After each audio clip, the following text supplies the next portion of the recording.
আর বিনামূল্যে ব্যবহার করা যাবে না হোয়াটসঅ্যাপ, প্রতি মেসেজে গুনতে হবে মোটা অঙ্কের খরচ। ফ্রির দিন শেষ।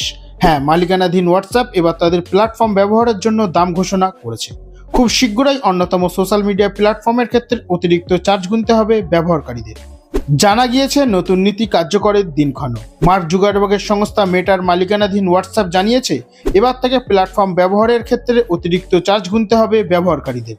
মূলত মূল্য নির্ধারণ পদ্ধতিকে সহজ করতে এবং মেসেজিং ইন্ডাস্ট্রি স্ট্যান্ডার্ড অনুযায়ী সমন্বয় সাধন করতেই এই নতুন পরিবর্তন আনা হয়েছে। বিশ্বের অন্যতম জনপ্রিয় সোশ্যাল মিডিয়া প্ল্যাটফর্ম হোয়াটসঅ্যাপ জানিয়েছে মূলত বিজনেস অ্যাকাউন্ট থেকে পাঠানো মেসেজের জন্য চার্জ করা হবে। তবে হ্যাঁ, যদি সেই মেসেজ কাস্টমার সার্ভিস উইন্ডোর বাইরে পাঠানো হয় তবেই এই অর্থ গুনতে হবে গ্রাহকদের। অর্থাৎ মার্কেটিং টেমপ্লেট, দুটি ইউটিলিটি টেমপ্লেট পাঠানোর জন্য আলাদা চার্জ দিতে হবে। তবে বলে রাখি, মূলত মার্কেটিং মেসেজ, ইউটিলিটি মেসেজ ও অথেন্টিক মেসেজের জন্য এই তিনটি ক্যাটাগরিতে চার্জ বসাবে হোয়াটসঅ্যাপ।